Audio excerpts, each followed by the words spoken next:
Sometimes we hear stories about some absolutely ridiculous rotations or openers in Final Fantasy XIV. Sometimes they're ludicrous because they make no sense and are absolutely terrible. Other times they are still ludicrous or silly, but they are better than doing things right.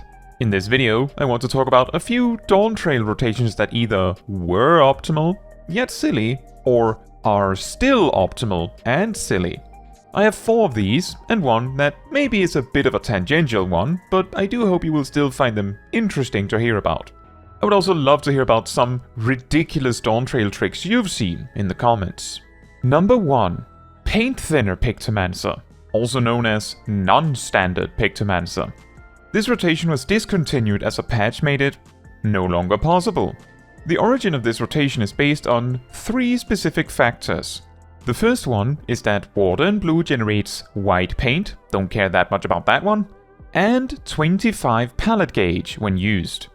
Meanwhile, Thunder and Magenta, which replaces Water and Blue during subtractive palette, does a flat 360 more potency than Water and Blue, but does not generate any palette gauge. This is interesting because all 3 steps of the subtractive palette 1-2-3 combo each do 360 more potency than the normal combo steps. Now, because subtractive palette always gives you 3 stacks of it, using subtractive palette presumably would always mean that you would do a full subtractive palette combo before you can access the normal combo again. Right? Well, the second factor is that originally at the launch of Dawntrail, there was nothing preventing you from simply right-clicking off the subtractive palette buff. And the third factor is that this also applied to Aether Hues, by the way.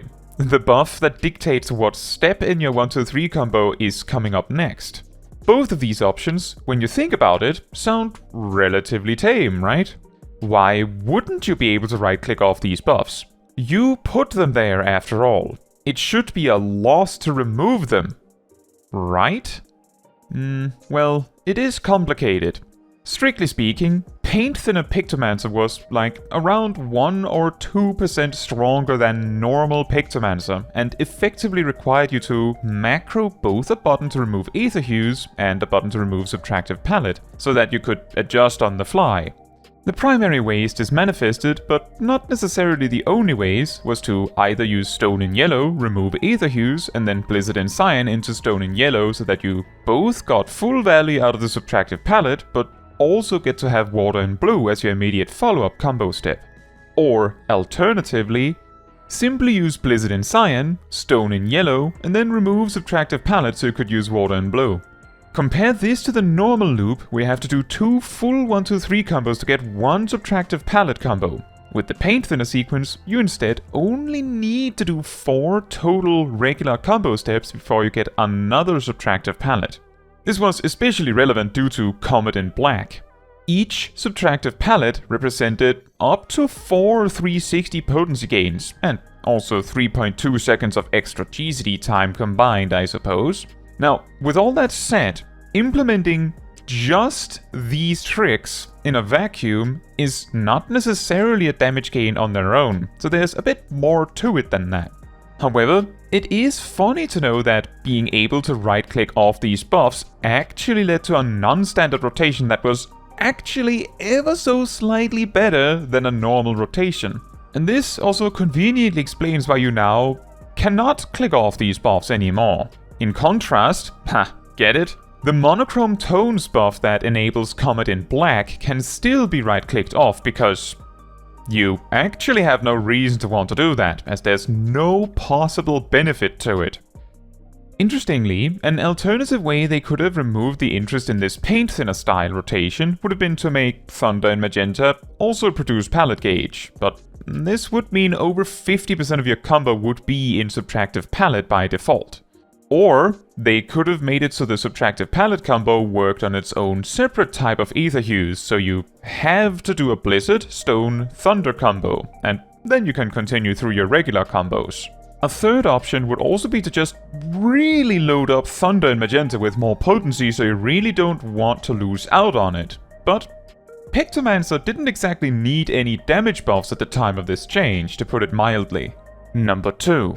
Transpose Flare Black Mage. A kind of non-standard Black Mage sequence for AoE.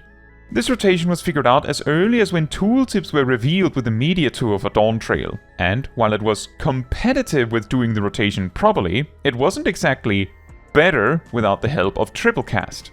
However, with 7.05, Black Mage got a handful of potency buffs, but most importantly, the AoE damage drop-off of Flare was changed from 40% to 30%. This means that Flare does 70% of the listed potency to secondary targets, instead of just 60%. Now, the reason why it can be a bit concerning that this alternate sequence is competitive with the proper AoE rotation of Black Mage, which incorporates High Blizzard 2 and High Fire 2 for switching states instead of Transpose, is that when I say they are competitive, I mean the Transpose sequence is competitive assuming you actually stand there using Transpose for half a second each state transition. For comparison, the basics of the proper Black Mage AoE rotation at max level is to use High Blizzard 2, Freeze, High Fire 2, Flare, Flare, Flare Star, and then repeat, using High Thunder 2 and Foul as needed. The Transpose Flare rotation instead uses Freeze, one filler that is not High Blizzard 2 or Freeze, Transpose, Flare, Flare, Flare Star, Transpose, repeat. In this way, High Thunder 2 or Foul can be the filler after Freeze. And furthermore, adding an instant after Flare Star in the same way allows you to completely circumvent the potential clipping issues associated with switching state with Transpose. Now, the reason why doing these things is considered to make this rotation so much more powerful, when the normal AoE rotation obviously also wants to reapply High Thunder 2 and use Foul casts in their rotation, is that the presence of these instant casts doesn't make the normal rotation better, it doesn't necessarily do anything with it, which means that the thing we're really comparing when comparing these two sequences is whether using a hot High Blizzard 2 and a cold High Fire 2 is worth the damage bonus the first Flare receives from starting in Astral Fire 3. Because once the Transpose clipping leaves the picture, this is the only significant difference between the two rotations. To put it into more of a perspective, this Transpose Flare Black Mage rotation is pretty much even with a normal AoE rotation if you clip every Transpose necessary. Removing those clips can increase the power of the Transpose Flare Black Mage by over 5%. There is of course the little caveat that to do that, you would need to either have reason to reapply High Thunder 2, or have a polyglot for a Foul cast for every Transpose, which is often resolved by the fact that most AoE encounters don't last that long. But then again, you do need 2 instant casts in under 20 seconds, so you would ultimately eventually run out of casts, unless you start relying on options like Ice Paradox, which is a possible option when the target count goes low enough, of course. A particular weakness of the Transpose Flare Black Mage sequence is that if the target count changes to a point where single target is more advantageous, the normal rotation is often a lot more flexible in just switching to single target, where the Transpose style sort of catches itself in being forced to kind of finish a set to seamlessly switch to single target, as the Freeze cast will not generate enough MP, so your real avenues to exit the sequence is either after the first Flare cast by casting Blizzard 3, or after Flare Star with casting Blizzard 3. This style of Black Mage is still a thing as of patch 7.05 of Dawntrail, and is considered optimal, by the way. Number 3. Primal Ruination Smuggling Warrior. This rotation was initially a lot more ridiculous. However, the duration of Primal Ruination Ready was changed from 30 seconds to 20 seconds in patch 7.01 to combat this behavior. Now, what do I mean by smuggling? Well, initially the way this sequence worked is that using Inner Release gives you 30 seconds to use Primal Rend. Then, when Primal Rend is used, it would give you 30 seconds to use Primal Ruination. The Smuggling comes in on the odd minute burst. Normally, the warrior spikes their damage output every minute on the minute because of inner release giving 3 Fell Cleaves, Primal Rend, and Primal Ruination. But what if you could simply carry that Primal Ruination to the start of the next even minute burst? On the odd minute burst, you still use inner release, but you only spent the 3 free Fell Cleaves out of it. Instead, you hold the Primal Rend until the very last second before the opportunity disappears. Then you held Primal Ruination for its full timer, and that way, Primal Ruination was likely to come out right as raid buffs would come up, allowing your burst window with Primal Ruination, a full inner release with another Primal Rend and Ruination, and however many inner chaos you can muster. Now, with patch 7.01, Primal Ruination's ready buff only lasts 20 seconds instead of 30, which means that this strategy is no longer possible. However, there is still a way to make use of this trick. One more casual example of this is that since you do get 30 seconds to use Primal Rend, and then 20 seconds to use Primal Ruination, if you are in a group that is not aligning raid buffs well, you could hold Primal Rend until the last moment, or until someone uses a raid buff, and do the same for Primal Ruination. It is an option you have. Technically, the Fell Cleaves from Inner Release do the same, however, due to their much stricter use window, I wouldn't recommend doing so. Another, more optimized way to use this trick is in a burst window where you plan to use a gem draft. Since most of the warrior burst can fit within 20 seconds or less anyway, you can use the gem draft in a late weave just before the Primal Ruination ready buff ends, use Primal Ruination, and then do whatever until inner release is ready, and then burst like normal. Again, this kind of buff smuggling is rather strict. And, interestingly, is not even exclusive to warrior. Dragoons can, for example, get really wacky with their timing of jump to smuggle an extra Mirage dive into their burst. Samurai, since the change to Tsubame Gaishi, can smuggle in an extra Kaishi Zetsugeka and are outright expected to do that these days, every time. And finally, Paladin's burst has, since the Reawaken Endwalker, effectively functioned at least partly on bringing in Atonement ready buffs to their burst. Number 4. Bootkick Monk. You and I both probably expected Dragon Kick Monk to completely die off with the rework, but this is not entirely how it initially went down. This was fixed in patch 7.01, but in the initial release of Dawntrail, Dragon Kick always awarded the Opo's Fury stack, meaning, technically, Dragon Kick had no interaction with forms beyond changing you to the next form, and also meant that you could essentially use Dragon Kick to get this stack whenever you wanted one. This gave birth to the Bootkick Monk. Each loop of your combos evolved from being 3 steps to being 4 steps.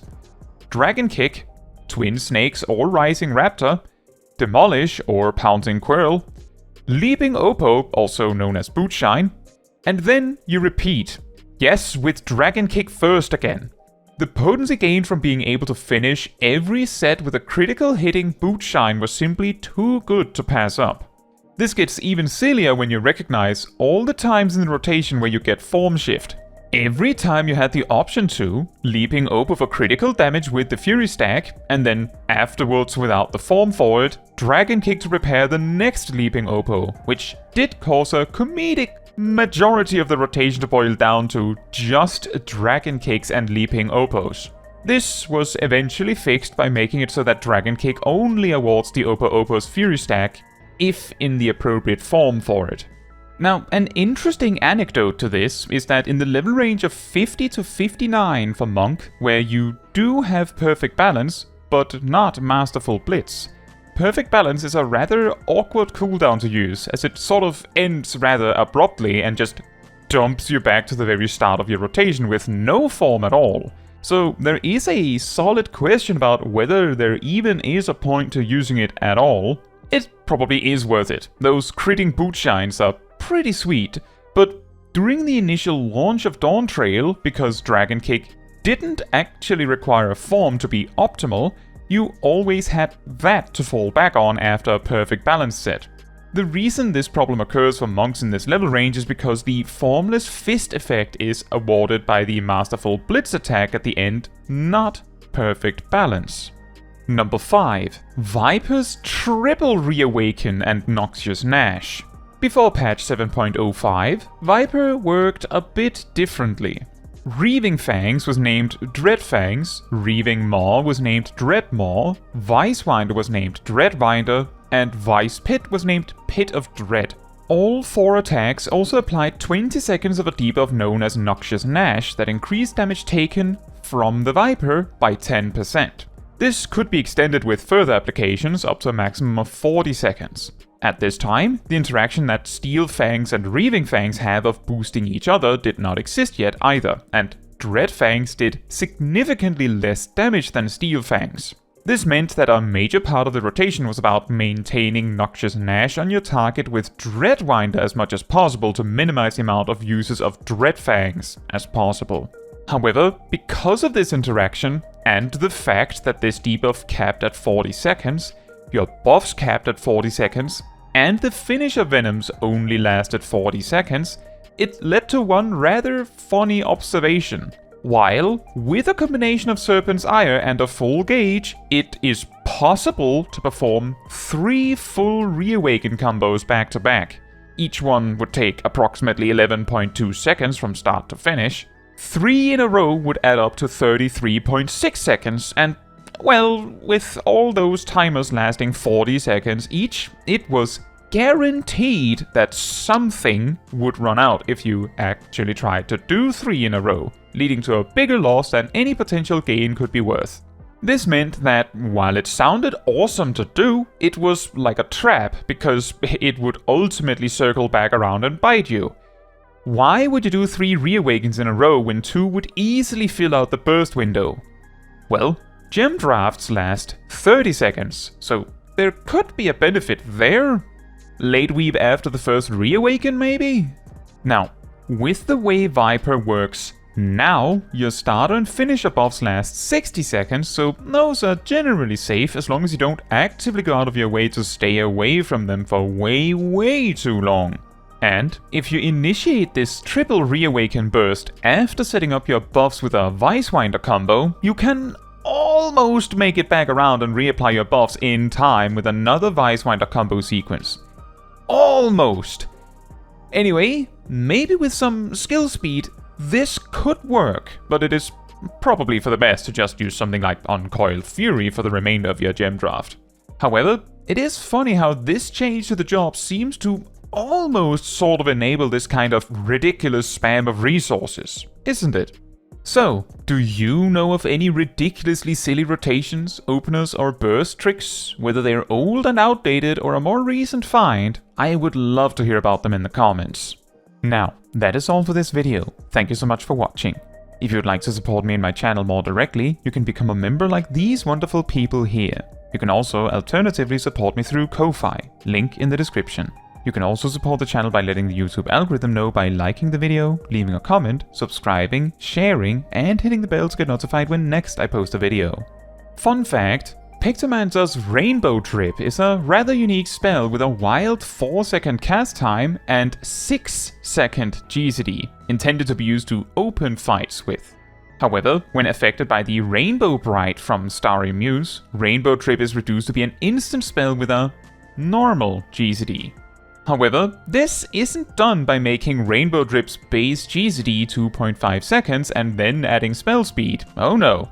It actually sets the cast time to instant and then reduces the GCD by a flat 3.5 seconds after spell speed is applied already. Which means that if you have a lot of spell speed, Rainbow Drip will actually be much faster than your regular GCDs.